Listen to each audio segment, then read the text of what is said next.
Welcome to VSPM channel. VSPM channel subscribe பண்ணாதவங்க subscribe பண்ணிக்கோங்க. கூடவே இருக்கிற பெல் பட்டனை கிளிக் பண்ணிக்கோங்க. இன்றைக்கி வித்தியாசமான ஒரு தோசை செய்கிறதுக்காக எடுத்துருக்குறேன். அந்த தோசைக்கு என்ன எடுத்துருக்குறேன்னா, இந்த கப்பால் ஒரு கப்பு இட்லி அரிசி, இந்த கப்பால் ஒரு கப்பு இட்லி அரிசி, இதே கப்பால் அரை கப்பு பச்சை அரிசி, இதே கப்பால் அரை கப்பு உளுந்து, இது மூணும் எடுத்தாச்சு. அடுத்தது கடலைப்பருப்பு 1/4 கப்பு. இதை 4 போட்டு எல்லாம் ஒன்றா இருக்குது. அது கூட கொஞ்சமாக ஒரு 1/4 ஸ்பூனு வெந்தயம். இப்போது இந்த கப்பால் 1/4 கப்பு அவல், இந்த இந்த மாவு ஜவ்வரிசி 1/4 கப்பு மாவு ஜவ்வரிசி.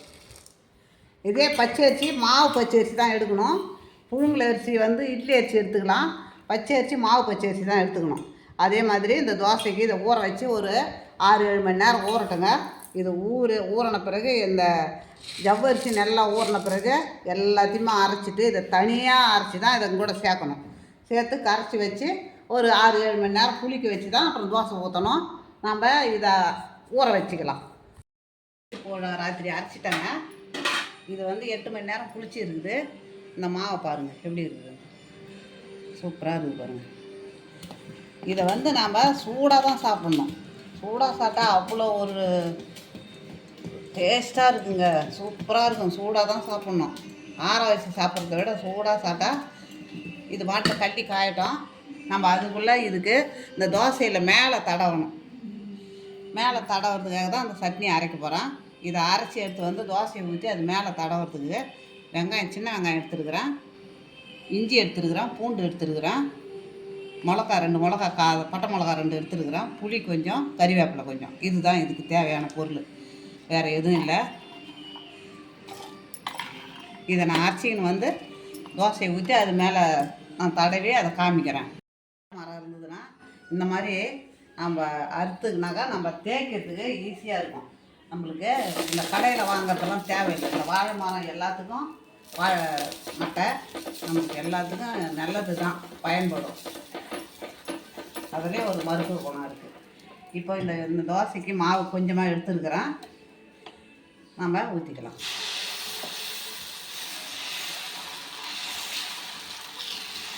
இந்த தோசை எப்போதும் சுடுற தோசையை விட வித்தியாசமாக நம்ம செய்து சாப்பிட்லாம். அவ்வளோதான். இப்போ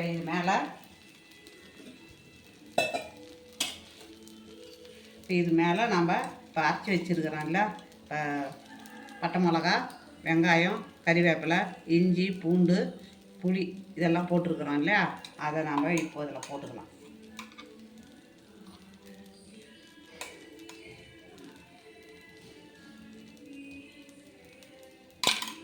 இது மாதிரி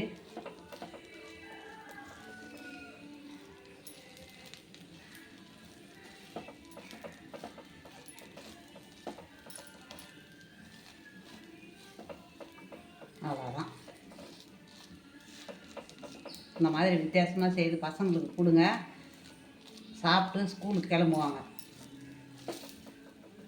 நம்ம எப்போதும் ஊற்றுற தோசையை விட இது வித்தியாசமாக, ஆனால் இது சூடாக சாப்பிடும்போது அவ்வளோ ஒரு பிரமாதமாக இருக்கும்.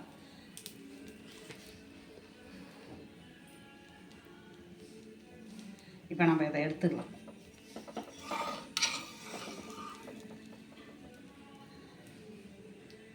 இப்போ பாருங்கள் இவ்வளோ அழகாக இருக்குது பாருங்கள். தோசைக்கு குருமா, தேங்காய் சட்னி, சாம்பார், இது மாதிரி கார சட்னி எல்லாமே காம்பினேஷனாக இருக்குங்க இதுக்கு. ஸோ நான் முன்ன மறுபடியும் சொல்ல வரேன்னா, புழுங்கல் அரிசி இட்லி அரிசி 1 கப்பு, அதே மாவு பச்சரிசி அரை கப்பு, நல்லா புரிஞ்சுக்கோங்க. உளுந்து அரை கப்பு, கடலைப்பருப்பு 1/4 கப்பு, ஜவ்வரிசி 1/4 கப்பு, அவல் 1/4 கப்பு. ஜவ்வரிசி 1/4 கப்பு, அவல் 1/4 கப்பு. ஸோ உங்களுக்கு ஜவ்வரிசி இல்லைன்னா பரவாயில்ல, ஏன்னா வீட்டில் இருக்காது, அது பரவாயில்ல. அதே மாதிரி அவல் அவசியமாக இதுக்கு தேவை. அந்த மாதிரி நீங்கள் அதே மாதிரி செய்து இதே மாதிரி பசங்களுக்கு சூடாக கொடுங்க. சாப்பிட்றதுக்கு சூடாக கொடுத்தா அவ்வளோ டேஸ்ட்டாகவும் ருசியாகவும் இருக்குங்க. இது பிடிச்சிருந்ததுன்னா எனக்கு லைக் பண்ணுங்கள், கமெண்ட் பண்ணுங்கள், சப்ஸ்கிரைப் பண்ணுங்கள்.